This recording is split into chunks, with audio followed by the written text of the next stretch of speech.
What's up, everybody? This is Eric of Eric and Andrew Versus on YouTube and PSXboxIndies.com. Today, I'm going to be ranking all 31 of the Godzilla movies from worst to best.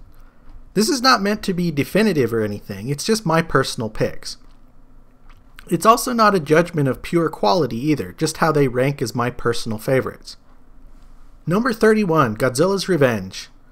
Or more accurately, Godzilla the Rehash. This weird anti-bullying movie using mostly reused footage from previously released Godzilla movies, paired with a new story about a kid getting bullied, is just putrid. This was the height of Godzilla movies are for kids in the Showa era, and it just sucks. Number 30, Son of Godzilla. Kids are annoying, and Godzilla's kid is no exception. This one features giant mantis monsters as well as a giant spider, but they're so over-the-top and doofy looking that they aren't scary. This is one of only 2 Godzilla films not easily available on DVD or Blu-ray in the US, along with Godzilla vs. MECHAGODZILLA 1. But in this case, you aren't missing much. Number 29, Godzilla vs. Ebirah. Originally meant to be a King Kong movie, Toho awkwardly shoehorned Godzilla into the main role when they couldn't get the King Kong rights. But they didn't really change anything, and the result is a mess. The weird 60s surfer rock soundtrack is also totally out of place. But hey, Mothra shows up at the end for no reason. That's something? Number 28, Godzilla 2014. I think people misunderstand the complaints that some folks, like me, have with Godzilla 2014. The franchise has usually had limited screen time for Godzilla, for example, so I'm not that bothered that Godzilla is only on screen for a few minutes here. But the older movies also always had interesting human characters that kept you engaged while the big guy wasn't around. Godzilla 2014 doesn't have that. The human characters here are awful and mostly unlikable, and they kill off the most interesting ones far too early on. I also don't like the cinematography where they tried to show the monsters from human perspectives all the time. Sure, it's artsy-fartsy and fancy, but the monsters should be the main attraction here, but they're treated almost like an afterthought. It seems like Gareth Edwards didn't really want to make a monster movie, and that's a shame. Number 27, Godzilla Raids Again. Toho attempted to recreate the success of the original 1954 Gojira by pumping out a sequel less than a year later. Godzilla Raids Again tried to follow the same formula, but with a less interesting cast, an incredibly jarring transition in the final third from Osaka to Hokkaido, and an incredibly drawn-out and uneventful climax where airplanes shoot missiles into a snowy mountain to bury Godzilla in an avalanche in a sequence that takes seemingly forever. Number 26, Godzilla 98. America's first Godzilla movie is deservingly nicknamed Gino, or Godzilla in name only, but toss out the fact that it's called Godzilla and it's actually a pretty fun monster movie. Decent, likable characters, fun action sequences, and it doesn't forget that it's a monster movie first and foremost, and can just be crazy and over the top. I'd much rather watch Godzilla 98 than Godzilla 2014, simply because it's far more fun. Number 25, Invasion of Astro Monster. Invasion of Astro Monster features my least favorite scene in the entire Showa era. A scene where Godzilla wins a fight, and then starts dancing and mugging for the camera and acting a fool. Man, I hate that scene. The rest of the plot has aliens taking control of Godzilla, Rodan, and King Ghidorah, and using them to essentially hold Earth hostage.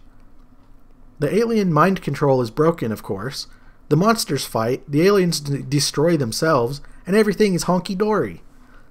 This also marks the first real break from the more serious Godzilla appearance, towards the more kid-friendly campy version most folks remember from the Showa era. Number 24, Godzilla vs. Hedorah. Godzilla vs. Hedorah actually comes pretty close to being good. The smog monster Hedorah is horrifying and deadly and kills tons of people, in some of the only deaths actually shown on screen in the entire series. It all leads up to a terrible final battle and Godzilla inexplicably using his atomic breath to fly around that totally ruins it though. Number 23, King Kong vs. Godzilla. The first Godzilla movie in color, King Kong vs. Godzilla pits 2 of the most famous kaiju in history against each other. This is a fun movie overall, even if the big monster fight is dripping with cheese. It's a little frustrating that there's no real winner to the fight, but you do get to see Kong destroy a giant octopus and then get drunk on Funny Berry Sleepy Time juice. So at least there's that. Number 22, Destroy All Monsters. You'd think that a knockdown, drag-out battle with Godzilla and all of the other monsters in the franchise up to that point would be great. But Destroy All Monsters is just bland and boring. Aliens have, again, taken control of Earth's monsters and are using them to try to take over. There are some cool shots of monsters all over the world, like Godzilla in New York, Rodan in Moscow, and Mothra in Beijing, but none of the monster battles are particularly groundbreaking, and the alien subplot has gotten really old by this point in the franchise. 2004's Godzilla Final Wars has basically the exact same plot, but with much, much better monster battles. Number 21, Godzilla vs. Gigan. Gigan is one of the most awesome looking monsters in the entire Godzilla franchise, but has mostly been wasted ever since its first appearance in Godzilla vs. Gigan. The aliens are back, and are controlling Gigan and King Ghidorah with plans to destroy humanity. Godzilla and Anguirus show up, and then the monsters talk to each other for some dumb reason, and then they all fight on the grounds of a Godzilla theme park that's under construction. I honestly kinda like it. Godzilla vs. Gigan isn't particularly noteworthy for being good or bad, it's just kinda meh. Number 20, Godzilla vs. Space Godzilla. Despite having by far the most on-screen monster time in the entire franchise, Godzilla vs. Space Godzilla is a lot more boring than you'd expect. The monster battle lasts through a huge uninterrupted chunk of the movie, but Space Godzilla doesn't ever really do much. There's other stuff going on and giant robots and things exploding and Godzilla wrecking shop, but it's still somehow super boring. I do like the origins of Space Godzilla though, where Mothra or Biollante accidentally carried Godzilla's DNA into space, and that turned an alien life form into Space Godzilla. That's definitely cool. Number 19, Godzilla vs. Mechagodzilla. Toho closed out the Showa era with a bang with the introduction of Mechagodzilla. In this first appearance of Godzilla's robotic double, Mechagodzilla is a new superweapon built by aliens, different aliens this time, to try to take over Earth. This is also the first appearance of fan favorite and criminally underused giant Shisa monster, King Caesar. This movie has a more serious tone than the kid-friendly movies that preceded it, and also marks a nice step up in the visual quality of the franchise. This movie still has some of that classic Showa derp with the way the fight ends, Godzilla somehow becoming magnetic or something, but it's a fun movie overall. Number 18, Terror of Mechagodzilla.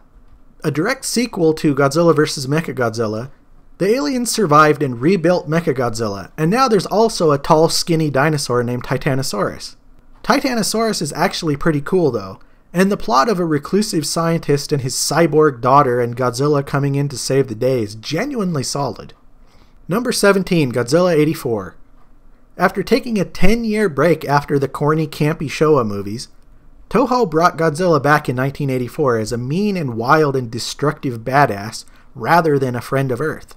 Obviously, the special effects are miles better than the previous movies, and the destruction and action sequences here are a treat. The Cold War struggles between the United States and Soviet Union play a role in the plot, and culminates with the Soviets accidentally launching a nuke to destroy Godzilla and Tokyo, and the US has to shoot it down while it's in midair. Godzilla is ultimately destroyed when a Japanese scientist takes advantage of his bird-like animal instincts and lure it into a volcano through the use of a special signal. Godzilla 84 was a great start to the Heisei era. Number 16, Godzilla vs. Biollante. The story of a scientist who uses Godzilla's DNA on flowers that, somehow, contain the soul of his dead daughter in an attempt to bring her back is surprisingly heartwarming and touching. Instead, he creates a giant plant monster called Biollante that, while definitely monstrous and gross, doesn't really do much besides get killed by Godzilla fairly early on. Godzilla then goes on a rampage looking for nuclear energy to eat, only for Biollante to return again at the end for another fight. Biollante still dies, but this fight, along with humans using microwave and lightning to heat up Godzilla's body temperature, leaves Godzilla totally exhausted before stumbling away into the ocean.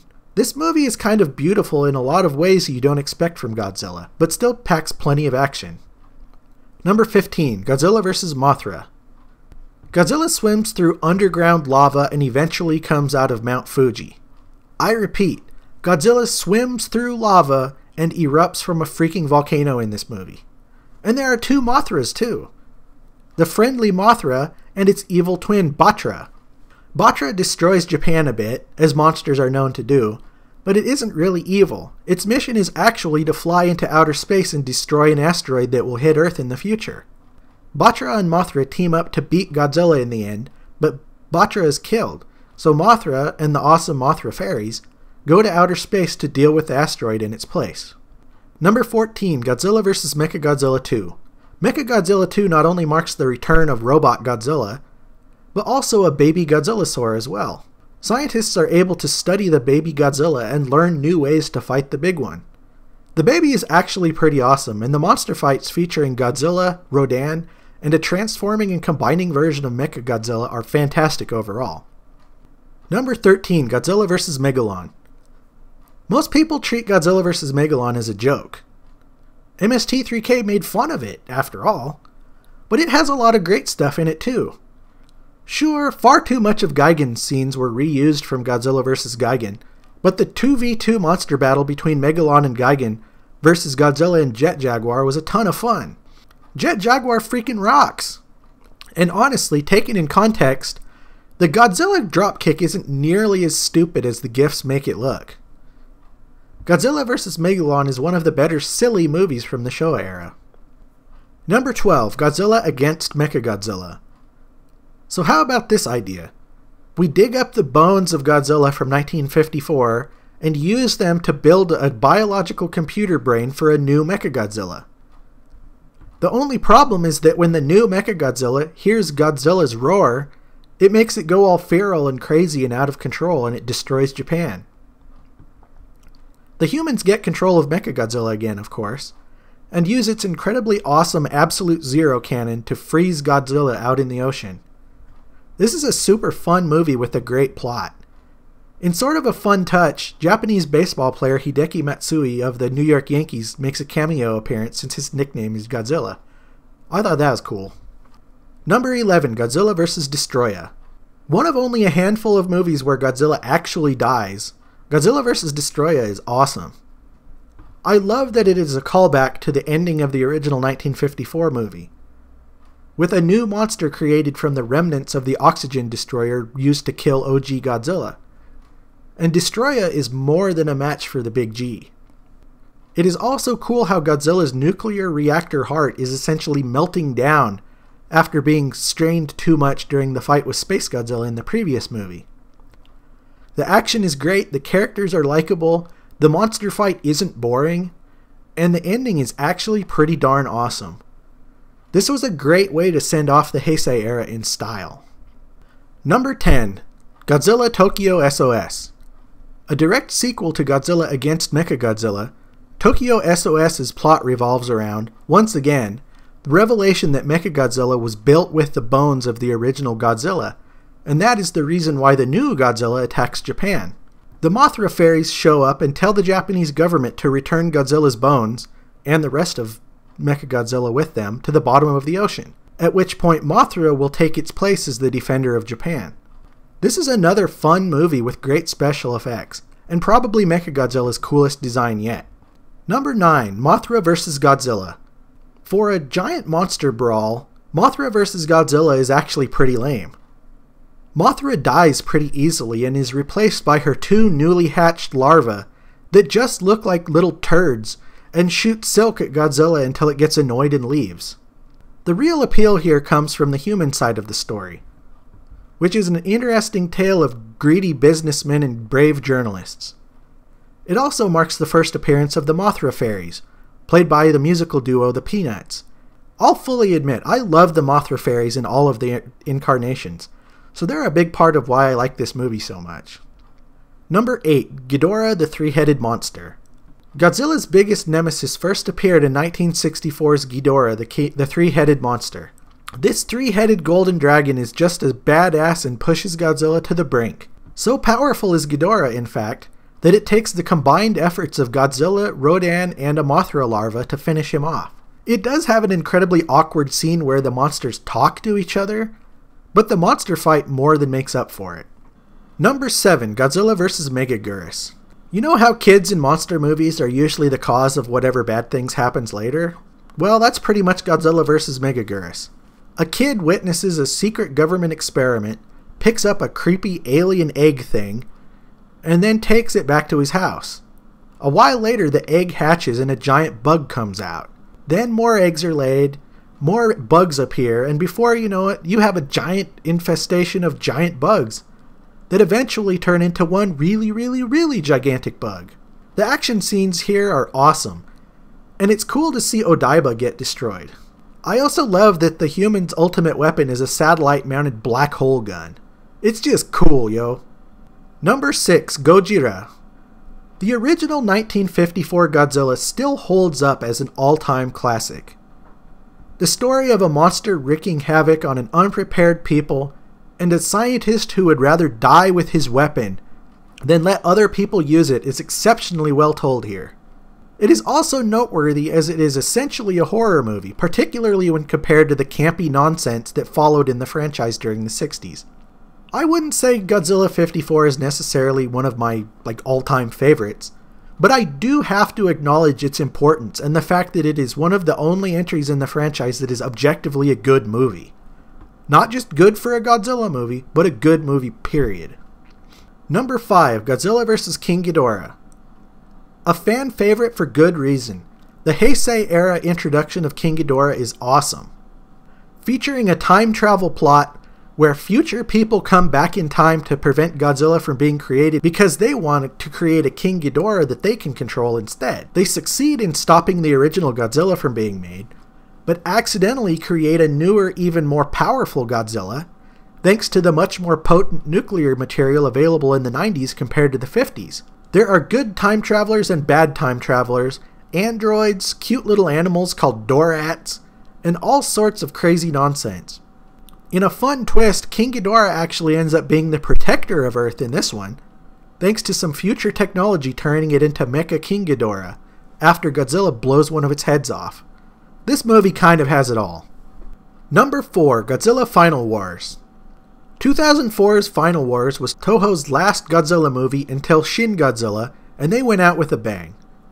As a sort of remake of Destroy All Monsters, Final Wars once again brings all of Godzilla's monster enemies together for one massive final brawl. This movie is a weird mix of the series past by featuring aliens controlling the monsters, a secret military unit of espers and superhumans, and a flying airship along with a huge roster of monsters.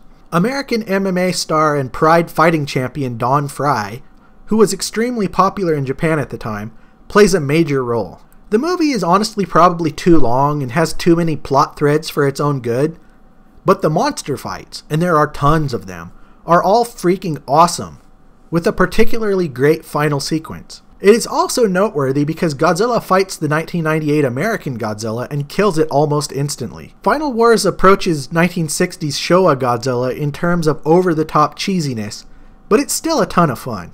Number 3. Shin Godzilla. Toho's latest Godzilla movie isn't really like the previous ones. Godzilla this time is an evil, mean bastard that changes forms multiple times, and unleashes some never-before-seen atomic weapons that are absolutely awesome. It is actually fairly slowly paced as it follows a group of Japanese bureaucrats arguing about what to do about Godzilla, but it is all fascinating because it is probably the most realistic depiction of what would actually happen if a giant monster really did attack, which is a bunch of government red tape and talking instead of action. When the action does pick up, Shin Godzilla is right up there among the best battle sequences in the entire franchise. It also has a really distinct visual style with some great and innovative cinematography. I freaking love it. Number 2. GMK, All Out Monsters Attack. The first time I saw GMK, short for Godzilla, Mothra, and King Ghidorah, I didn't really like it. It really sticks out among the other Millennium era movies with a unique look and tone that I didn't appreciate at first. After rewatching it many times, however, it has grown into one of my favorites. Mothra, Ghidorah, and Baragon are Earth Defender monsters here to defeat Godzilla who, this time around, is the embodiment of all of the souls who died in the Pacific Theater during World War II, and they're mad that modern-day Japan has forgotten about them. Some people mistake the angry souls of those of the victims of the Hiroshima and Nagasaki bombings, but they are supposed to be, and it's stated in the film, that they are the souls of the people the Japanese military itself killed. Godzilla is a mean, evil bastard in this one too, and is ruthless and brutal in ways that are pretty much unique to this movie. GMK is one of the best, and it is a lot deeper than a lot of the rest of the movies in the franchise too. Number 1, my favorite Godzilla movie, is Godzilla 2000. A direct response by Toho to the 1998 American Godzilla abomination, Godzilla 2000 is my personal favorite one in the series. I love the new Godzilla design with the huge purple spikes. I love the action sequences. I love the characters. And I especially love that the humans don't actually beat Godzilla. In fact, the movie ends with Godzilla killing its monster opponent Orga, and then proceeding to rampage through Tokyo while the credits roll. In other words, the movie, already full of action and explosions in a giant monster battle, ends with Godzilla starting his attack on Tokyo. That's freaking awesome! I love that! That's my final ranking of all 31 Godzilla movies. I hope you enjoyed it because it was a lot of fun to make. I plan on doing more rankings and top 10 lists in the future along with our Let's Plays, unboxing, and other stuff. So, like and subscribe and we'll keep cranking stuff out. Thanks a lot for watching.